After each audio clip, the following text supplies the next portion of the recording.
Bonjour et bienvenue. La crise qui sévit dans le parti Rewmi est le chou gras de la presse du jour. Oumar Gueye choisit Macky, relève Walfadjri quotidien qui indique que Idi est dos au mur. D'après mon confrère Najib Sagna, Oumar Gueye a déjoué tous les pronostics en affirmant son ancrage dans le parti Rewmi.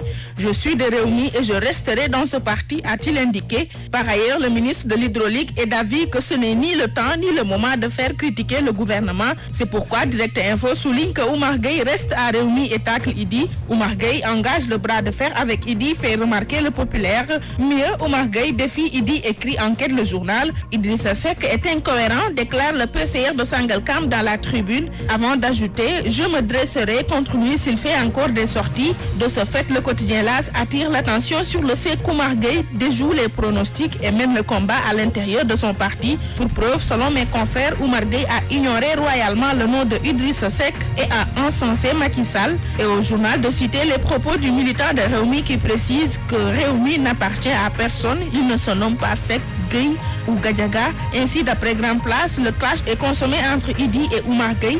Au-delà du clash politique, Libération nous fait savoir qu'il y a un drame familial. En effet, la relation entre Oumar Gueye et Idrissa Seck remonte à 1988. Oumar Gueye, rapporte le journal, a donné le nom de Idrissa Seck à son fils aîné, aujourd'hui âgé de 20 ans. Et il y a 5 ans, il a baptisé sa fille Ndeye Penda Gueye du nom de Ndeye Penda Tall, l'épouse d'Idi. Raison pour laquelle l'observateur conjugue le passé composé des deux hommes liés par une amitié de longue date. Dans tous les cas, Oumar Gueye confie dans le journal Le Quotidien que pour une réelle démocratie, il va se battre au sein de son parti. Puis, il faut plus de démocratie interne, fulmine le ministre de l'Hydraulique dans Enquête le journal. Dans l'Observateur, son mentor Idrissa Seck déclare « Je n'ai aucun commentaire à faire ». Idrissa Seck prendra-t-il l'initiative de la rupture, s'interroge mon confrère Yahya Massali dans Walfadjri quotidien. En effet, après la réponse politique fournie par le PCR de Sangalkam, Idrissa Seck est obligé d'explorer de nouvelles pistes. Soit il prend l'initiative de la rupture et en finir avec un opposant au sein de sa propre formation,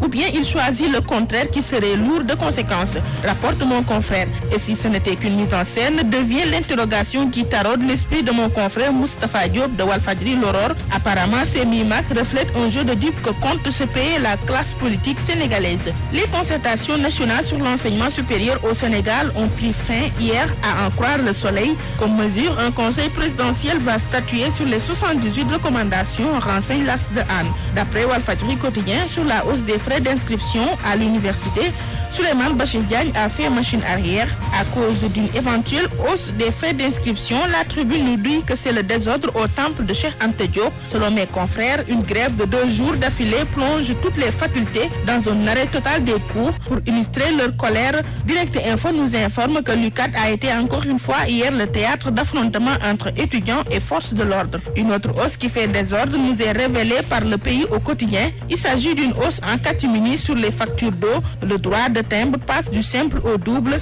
L'État vous pompe 2 milliards, préviennent mes confrères du Pays au quotidien. Sport, le duel Barça-PSG ravit la vedette dans tous les quotidiens sportifs. Selon tout le sport, tout est possible. Paris pour le miracle, Juve pour l'exploit, titre le quotidien Stade. Quant à Wasport, il fait le point sur le mystère qui subsiste autour de Messi. En tout cas, son absence lors de ses quarts de finale retour de la Ligue des Champions de ce soir fait monter les risques de la Messi-dépendance, note le journal. À côté de la plaque, Grand Place nous signale le groupe de réflexion pour la paix en Casamance.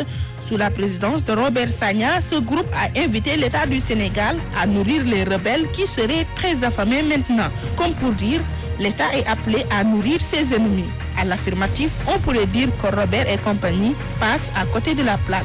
Bonne lecture.